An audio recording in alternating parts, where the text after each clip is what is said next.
Buenas noches, vamos a continuar con las sesiones de psicología forense, ubicándonos en la sesión de hoy con lo que es el trastorno de la personalidad, para poder complementar la sesión pasada en donde hablábamos de la parte de la patología o de la psicopatología, tomando en cuenta que los trastornos de personalidad precisamente son aquellos que ya se consideran dentro del ámbito clínico como una psicopatología.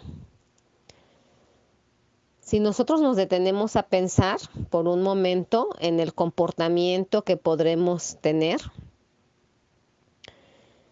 en algunas ocasiones nos vamos a dar cuenta que nuestros comportamientos por momentos suelen ser poco lógicos, en algunos momentos inflexibles, o nos podemos convertir en personas desconfiadas, o de repente nos podemos convertir en personas con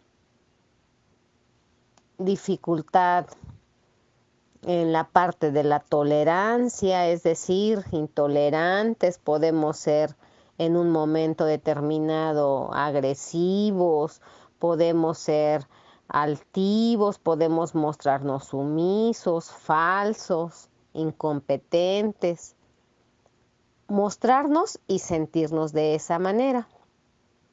Estas son conductas propias del ser humano que en el transcurso del desarrollo de su comportamiento y de su vida, en algún momento de esta vida es probable que las pueda presentar. Sin embargo, este tipo de comportamientos que se van a presentar no se van a presentar de manera constante. Pudieran presentarse de manera ocasional y en el momento en que se presentan, nosotros tomar en cuenta o reparar en que estamos teniendo una conducta inapropiada y posteriormente corregir esa conducta. Estas conductas señaladas no solo nos van a afectar de manera negativa a nosotros, sino que también este tipo de conductas van a afectar todo nuestro entorno, porque en ese momento nos van a convertir en personas disfuncionales, en personas que vamos a tener problemas con el entorno que nos rodea y que vamos a tener problemas con nosotros mismos. Para las personas que entramos dentro de una media de la normalidad, vamos a llamarle normalidad entre comillas, más adelante vamos a ir entendiendo poco a poco esa normalidad. Afortunadamente, estos comportamientos se van a encontrar limitados nada más en un tiempo, como decíamos hace un momento, y se van a mantener solamente por un periodo breve o por un periodo concreto sin que llegue a alterar todo nuestro entorno que nos rodea. Sin embargo, hay personas que este tipo de comportamientos señalados se vuelven comportamientos permanentes. Es decir, se vuelven personas disfuncionales y que para el diagnóstico de la psicología forense o de la psicología en general, no necesariamente forense, estaríamos hablando que la persona presenta un trastorno o una psicopatología. En estas personas, estos trastornos de personalidad que vamos a abreviar durante esta sesión como TP, este tipo de acontecimientos para los que presentan este trastorno no constituye episodios aislados, sino que se prolongan a lo largo de sus vidas, impregnando gran parte de su discurrir existencial y por lo tanto pasan a ser su vida misma. Los comportamientos que acabamos de señalar en las personas que tienen un trastorno de personalidad se van a volver permanentes. Los trastornos de la personalidad se van a caracterizar por ser patrones desadaptativos en la parte del pensamiento, de los sentimientos, de las percepciones, de las conductas, y estos van a comenzar a muy temprana edad. Generalmente inician poco antes de los 18 años, y cuando se entra a la edad adulta, a la edad adulta en donde todavía se está muy joven, empiezan a hacerse manifiestos, y estos pueden durar mucho tiempo e incluso pueden durar toda la vida. Este tipo de trastornos nos van a llevar a las personas que los presentan a pensar de manera diferente, a comportarse de manera diferente, a manejarse a nivel social de manera diferente, y por lo tanto, desde el momento en que va a ser una persona diferente, estaríamos hablando de la disfuncionalidad y del conflicto que va a presentar con respecto a las personas que pueden presentar una normalidad. Estos trastornos de personalidad suelen constituir desviaciones importantes de lo que serían los patrones de lo que es la vida normal, especialmente en comportamientos interpersonales dentro del grupo sociocultural al cual la persona pertenece. El funcionamiento social y el funcionamiento laboral de los sujetos que padecen un trastorno de personalidad puede estar deteriorado, pero generalmente, a pesar del deterioro, la persona que tiene un trastorno de personalidad va a seguir y continuar manteniendo su contacto con la realidad. Es por ello que cuando estamos hablando de situaciones delictivas, aunque la persona presente un trastorno antisocial de la personalidad, como está marcado dentro del DSM-5, la persona va a ser imputable porque mentalmente se encuentra bien y porque se encuentra presente este contacto con la realidad. Desde el momento en que hay contacto con la realidad, la persona está consciente. Y entonces, si está consciente, es responsable. Cuando las personas presentan este funcionamiento o este disfuncionamiento, y que a veces no se logra percibir la enfermedad, si la persona funciona socialmente y funciona laboralmente, con cierto deterioro, pero siguen cumpliendo con la normatividad que se les marca, esto no favorece en nada la enfermedad que el individuo está presentando, debido a que en el momento en que el otro se vive funcional, no logra identificar la gravedad de su enfermedad.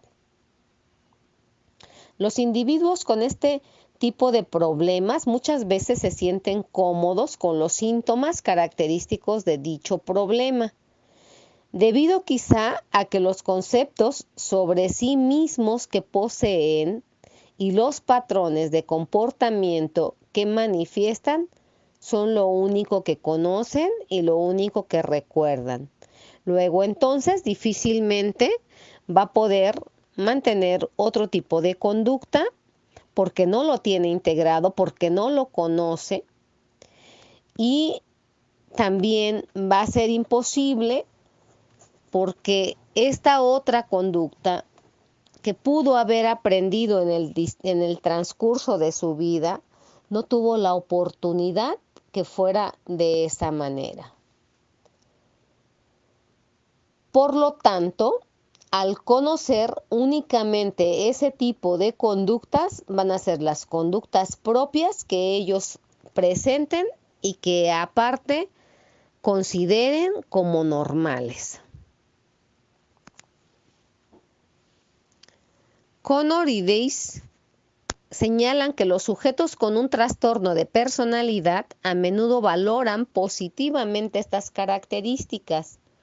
Estas características que poseen, que son para ellos, las valoran positivamente, a pesar de que estas características son perturbadoras para su entorno y a pesar de que les genera a nivel entorno una problemática muy marcada, para los sujetos que presentan este trastorno no lo perciben así. Si bien es cierto que hay conciencia y cierta distorsión de lo que tendría que ser esa parte de la percepción. Al momento de que ellos valoran como positivas las características que poseen, difícilmente van a tener acceso o van a considerar que requieren de atención psicológica. Los trastornos de personalidad a menudo acompañan o provocan numerosos problemas en el sujeto y también provocan numerosos problemas en el entorno en donde el sujeto se mueve. Varios de esos problemas que son comunes dentro de lo que serían las personalidades antisociales, entonces tendríamos que ahí se encuentran los delitos, algunos suicidios, algunos abusos de sustancias psicoactivas, dificultades en las relaciones interpersonales, conductas de violencia, problemas laborales, conflictos de pareja y problemas académicos. Todo esto acarrea el tener un trastorno de la personalidad. Su tratamiento del trastorno de la personalidad es un tratamiento difícil, es un tratamiento costoso. Y cuando este tratamiento de trastorno de la personalidad no está solo, se tiene que acompañar o se encuentra acompañado con algún otro trastorno, cuando los trastornos se acompañan y aparecen 1, 2 o 3 juntos al mismo tiempo, suele entonces volverse más difícil tanto el diagnóstico como la cura, como esta parte de poder ingresar dentro de lo que sería un tratamiento, como el sujeto considera que él se encuentra bien, difícilmente pudiera acceder a demandar este tipo de atención. Los trastornos de la personalidad constituyen un área de notable actualidad en el campo de la salud mental. Por eso es importante, antes de entrar en la descripción de lo que son los trastornos de la personalidad, que valga la pena plantearse, primeramente, qué es personalidad. La personalidad podría considerarse como un patrón de pensamientos, como un patrón de sentimientos, como un patrón de conductas, características que distinguen a las personas entre sí y que persiste a lo largo del tiempo a través de las situaciones en las cuales el sujeto se encuentra. Tomando en cuenta la definición anterior, nos podríamos preguntar entonces cuál sería la diferencia entre lo que sería una personalidad normal y una personalidad patológica o una personalidad sana. Cuando estamos hablando de la salud y de la enfermedad, de las primeras clases que comenzábamos cuando hablamos de criminología, se dice que cuando se pierde la parte de la salud, pues estamos hablando de un desequilibrio. Cuando hablamos de la normalidad y hablamos de la personalidad patológica, lo vamos a definir como las diferentes formas en las que el sujeto se maneja ante la vida cotidiana. Decimos entonces que, si bien es cierto, cuando hablamos de normalidad y de patología, algunos autores señalan que no se encuentran esas diferencias totalmente claras, como Milloni y Escobar, señalando que los individuos poseen una personalidad normal, sana, cuando estos manifiestan esa capacidad para poder afrontar el ambiente de un modo flexible, y cuando sus percepciones y conductas típicas fomentan el aumento de la satisfacción personal. Estaríamos hablando entonces que tendríamos frente a nosotros una personalidad sana. Por el contrario, cuando las personas responden a las responsabilidades diarias de forma inflexible, o cuando sus percepciones o las conductas que presentan dan como consecuencia un malestar personal o una reducción de las oportunidades para aprender y crecer, entonces podemos hablar de un patrón patológico, de un patrón desadaptativo, o podríamos hablar de una persona que está presentando un trastorno. Puede ser este trastorno de personalidad, como los que vamos a manejar y lo que estamos definiendo. Puede ser un trastorno mental, o en su momento podría ser un trastorno del estado de ánimo. Pero cualquier trastorno que la persona presente va a incluirse dentro de lo que sería la patología. Y una vez que la persona tenga una conducta patológica, este tipo de conducta va a ser una conducta desadaptativa. La APA se refiere a la personalidad como las diferencias individuales en los patrones característicos de pensar, de sentir y comportarse.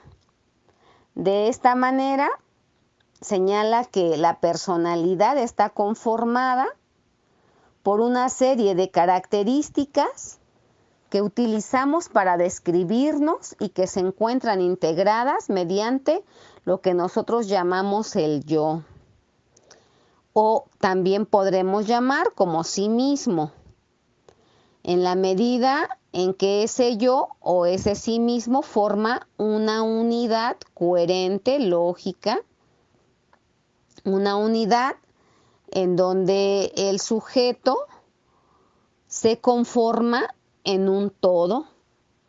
Entre estas características se encuentra lo que en psicología se denominan también rasgos, como la agresividad, la sumisión, la sociabilidad, la sensibilidad, o el conjunto de rasgos como extroversión o introversión, o algunos otros aspectos que las personas utilizan para poder describirse, como son sus deseos, sus motivaciones, sus emociones, sus sentimientos, sus mecanismos que cuentan cada uno de ellos para poder afrontar la vida. Todos estos elementos van a pasar a ser parte de lo que sería la personalidad. Es por eso que la personalidad es la forma en que nosotros pensamos, sentimos, nos comportamos e interpretamos la realidad que nos rodea. Esa parte que nos hace diferentes, que nos hace únicos y que nos permite tener una identidad y poder, a partir de esa identidad, tener el propio yo, conformarnos como personas únicas y a partir de ello interrelacionarnos con las demás personas. ¿Cuáles son las características de una personalidad sana? Valdría la pena preguntarnos. Cuando hablamos de la personalidad psicológicamente sana o equilibrada, vamos a señalar que según lo marca el APA, que tiene ciertas características. Estas características principales son la flexibilidad. Cuando hablamos de salud, cuando hablamos de una persona equilibrada, tendría que ser como característica indispensable la flexibilidad. Cuando hablamos de ser flexible, hablamos de que se trata de personas que saben reaccionar ante las situaciones y ante los demás de diversas formas. Si una forma de respuesta no le funciona, tiene la posibilidad de ajustarse o de cambiarla sin que esto le cause conflicto. Es decir, poseen un repertorio amplio de conductas y utilizan una u otra conducta para poder adaptarse a las exigencias de la vida en lugar de comportarse de una manera rígida o de una manera inflexible, que es como reaccionan los que tienen un trastorno de personalidad, y que esa rigidez y esa inflexibilidad le imposibilitan la relación adecuada con el resto de las personas dentro del grupo social en el cual la persona se encuentra. Cuando hablamos de una persona sana, hablamos de que es una persona que lleva una vida más variada, realiza diversas actividades, no centra su vida en un mismo tema.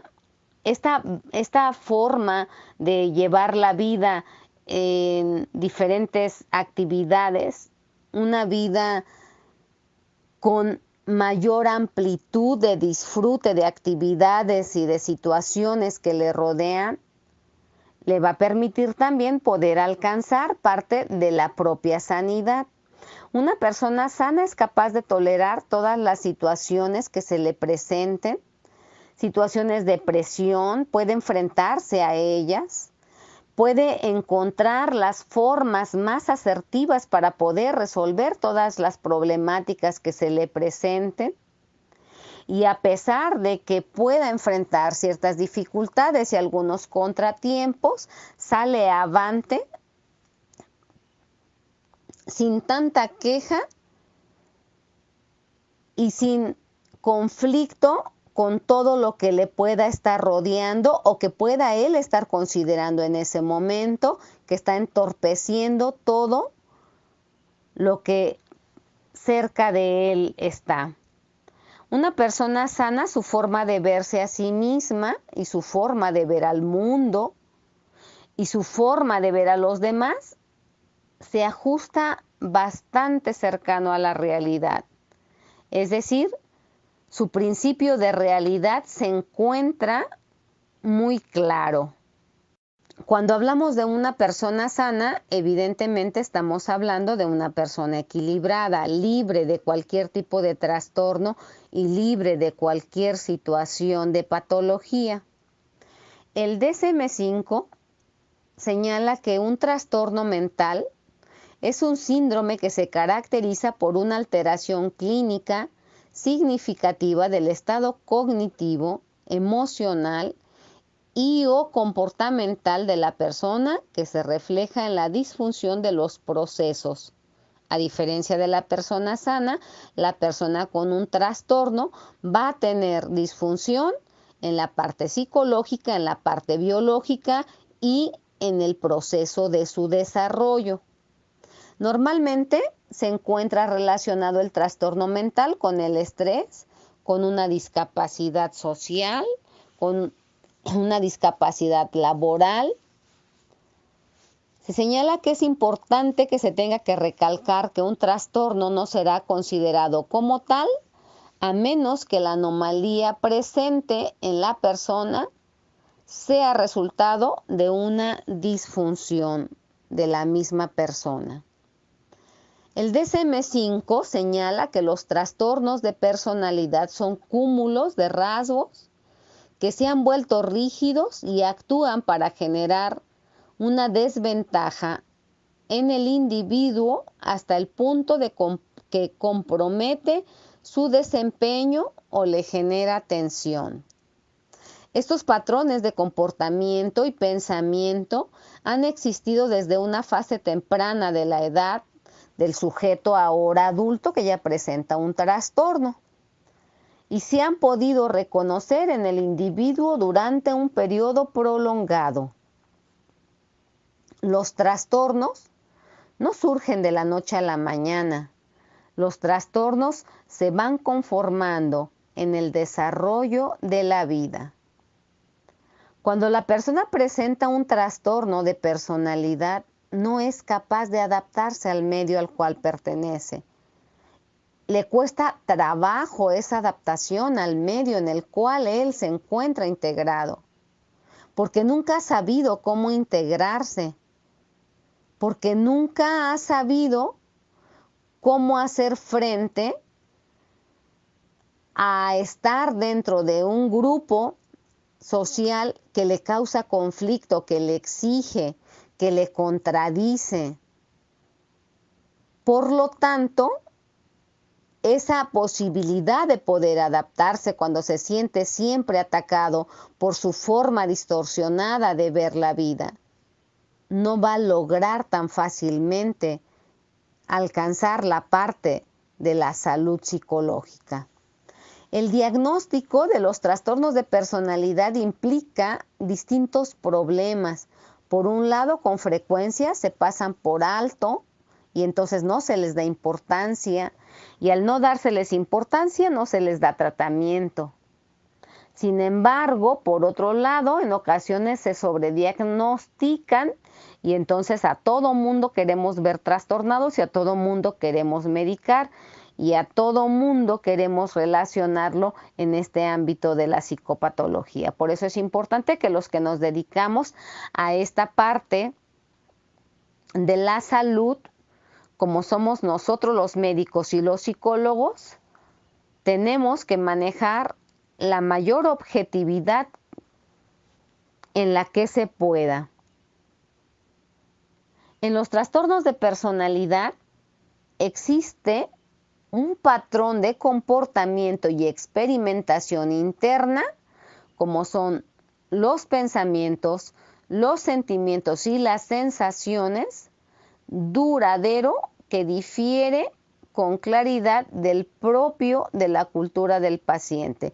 Es decir, el paciente se encuentra inmerso en un lugar en donde se manejan determinadas normas, determinadas formas de comportamiento, y él dentro de esa comunidad no logra adaptarse a esas normatividades que la propia comunidad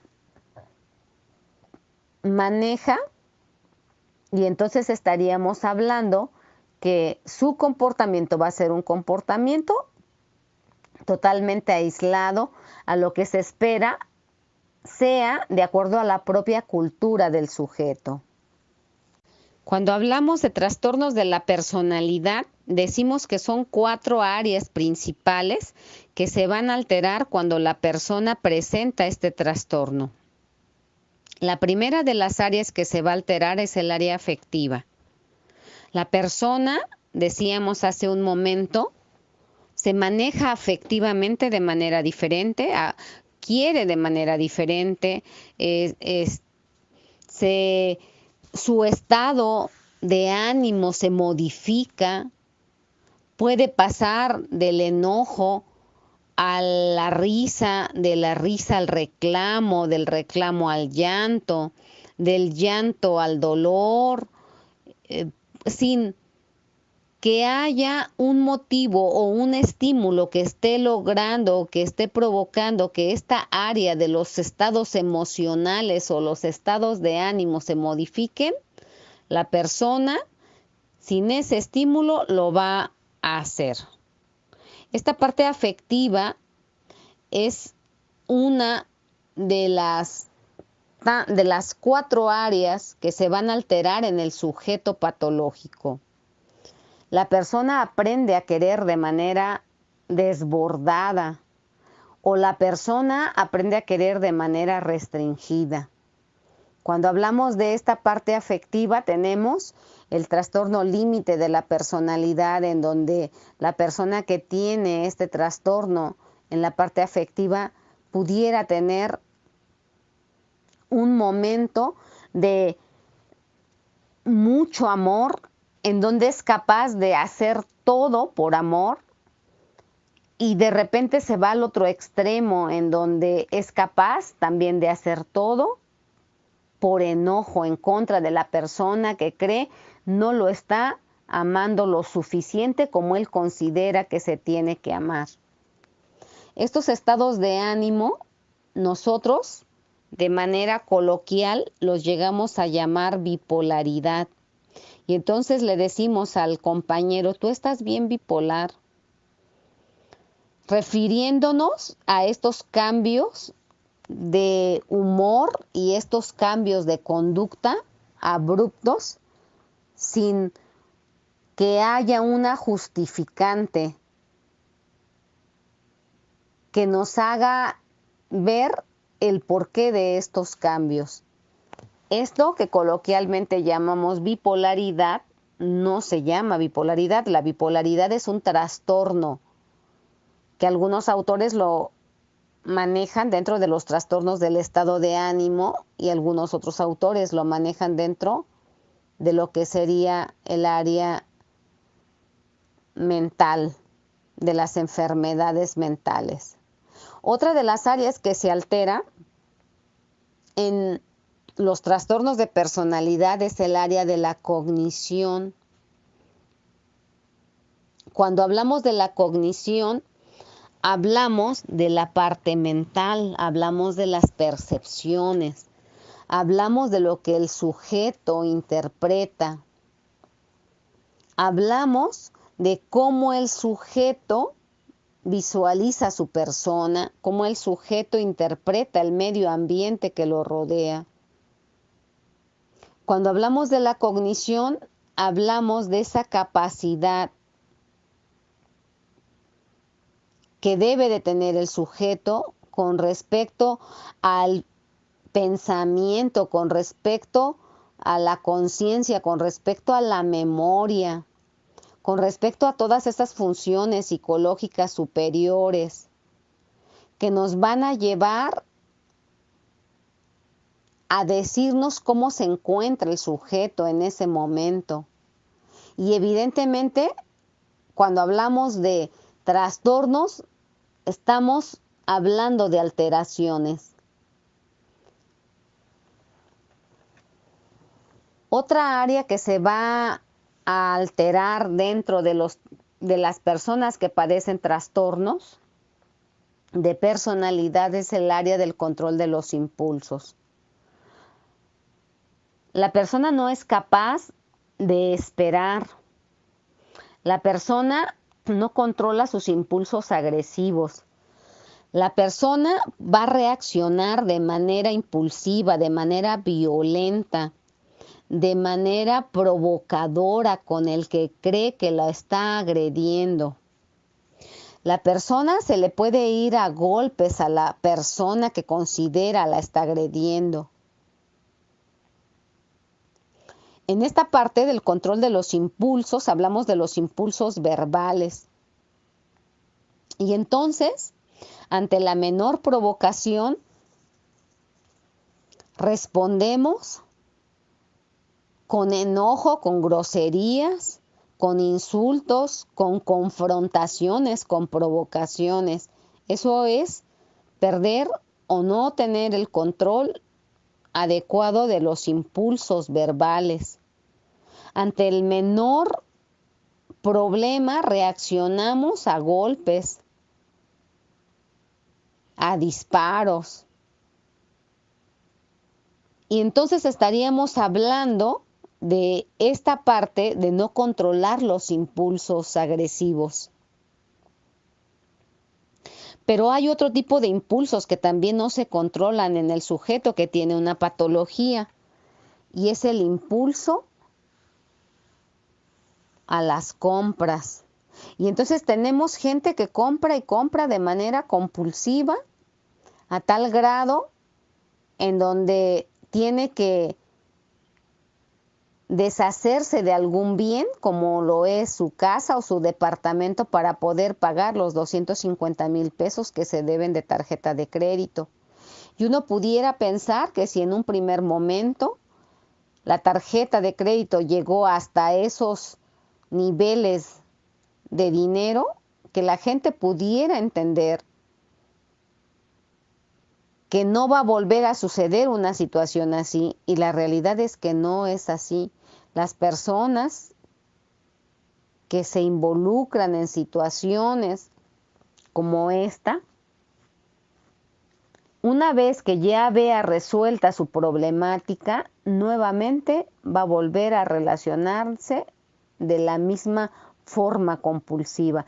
Cuando hablamos del control de los impulsos, hablamos de aquellos que no podemos dejar de comer, y que entonces uno come y come y come, y uno justifica y uno dice, es que es como por ansiedad. Cuando hablamos del control de los impulsos, hablamos de ese control que los delincuentes sexuales no pueden tener. Ese control en donde no les importa si la persona que está enfrente es la esposa de su hermano, si es su propia hija biológica, si es la hija de su pareja. No frena en ese momento. En ese momento lo único que le interesa es poder tener sexo, sin prever toda la situación social que engloba eso, porque no hay control de los impulsos, porque actúa de manera biológica, como si fuera un animal. La parte racional en ningún momento se hace presente. Por lo tanto, pues, cuando hablamos del control de los impulsos, son impulsos sexuales, son impulsos no solamente en cuestiones físicas o verbales. Estamos hablando de que el control de los impulsos se amplía aún más. Evidentemente, cuando tenemos a una persona con cambios de humor tan drásticos, sin motivo aparente, en donde termina en toda una situación cambiante de llanto a dolor, a risa y posteriormente a llanto. Esta parte en donde el otro interpreta las cosas de la manera que mejor le conviene. Esta parte en donde el otro hace lo que le da la gana porque no hay control de impulsos. Evidentemente el cuarto punto, ante esas situaciones que no hay, se va a ver deteriorado. El cuarto punto, en donde tiene que ver con las relaciones interpersonales, en donde tiene que ver con esta parte de la salud, en donde tiene que ver con esta no conflicto con los otros. Es evidente que con un problema afectivo y de cognición y de control de los impulsos, sí vamos a tener conflictos en las relaciones interpersonales. Todas estas áreas son las que se van a modificar en la persona que tenga un trastorno de personalidad.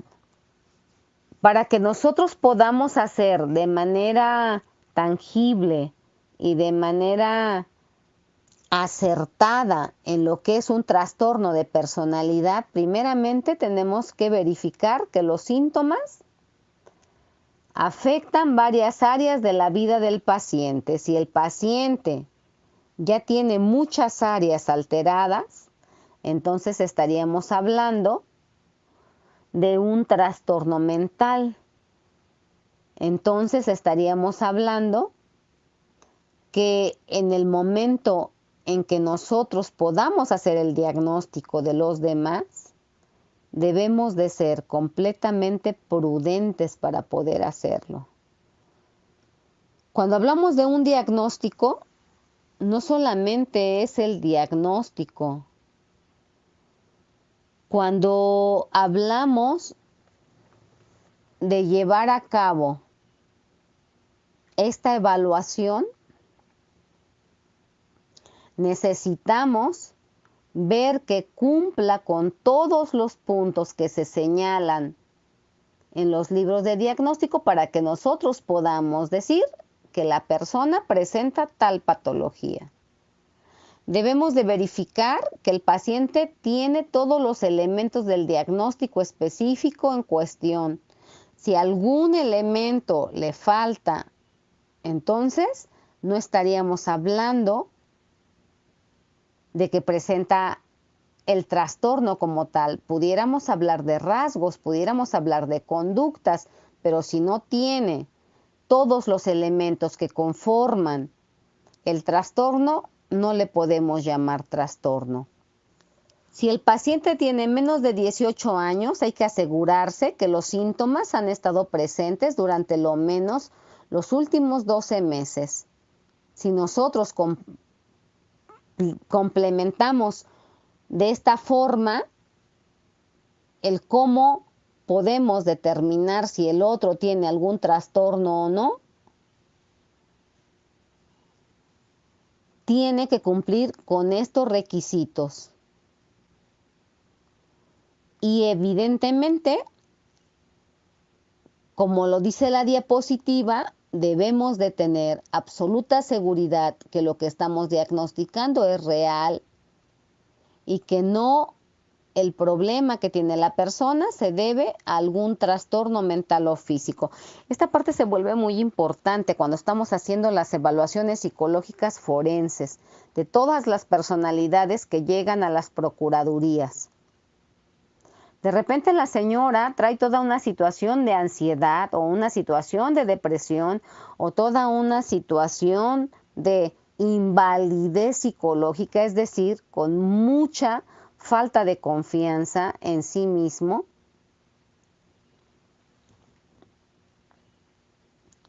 Esto que está presentando la persona habría que ver si es originado de lo que está narrando o a lo mejor es originado de algún otro trastorno mental o físico que traiga arrastrando. Ahí es en donde debe entrar el especialista como tal, a explorar toda esa parte. Se deben, cuando se elabora un diagnóstico, descartar alguna otra enfermedad mental que pudiera ser más aguda y tener un potencial mayor de generar daño. Todos estos elementos se tienen que contemplar antes de nosotros de poder realizar un diagnóstico. Cuando hablamos entonces de un trastorno de personalidad, estamos hablando de una persona que está disfuncional. Las personas que tienen trastornos de la personalidad son personas enfermas, personas disfuncionales, que viven, que se mueven, que perciben de manera totalmente diferente a como se esperaría que lo estén haciendo. Sin embargo, en el momento en que nos toca a nosotros realizar evaluaciones pertinentes dentro de las procuradurías, lo que tenemos que ver es si la persona trae un trastorno y ese trastorno la lleva a poder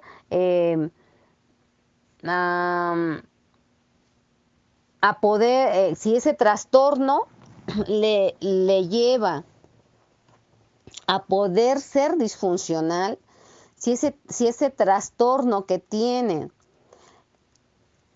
lo lleva a manipular toda la situación que vive diariamente, estaríamos hablando que entonces la respuesta a la persona que llega y denuncia no tiene que ver con lo sucedido en ese momento, sino con su historia de vida. O viceversa, poder corroborar que su historia de vida es una historia de vida completa y bien, y que entonces efectivamente la persona que llega a la Procuraduría y denuncia el delito, el cual se cometió en contra de su persona, estaríamos hablando que entonces los trastornos que está presentando son derivados de todo ese hecho y no de toda una historia de vida pasada. Tenemos que ver que lo que está presentando el sujeto no se deba a alguna situación de índole biológica. Tenemos que descartar alguna otra enfermedad mental. Tenemos que descartar situaciones en el sujeto que posiblemente no lo lleven a estar con un trastorno previo.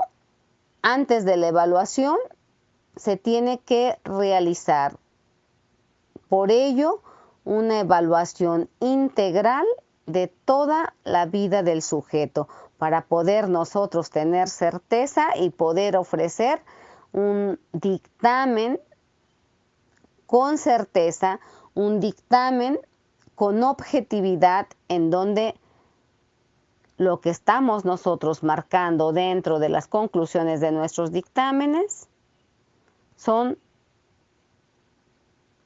resultados obtenidos a partir de todo un proceso científico de trabajo. Muchas gracias. Buenas noches.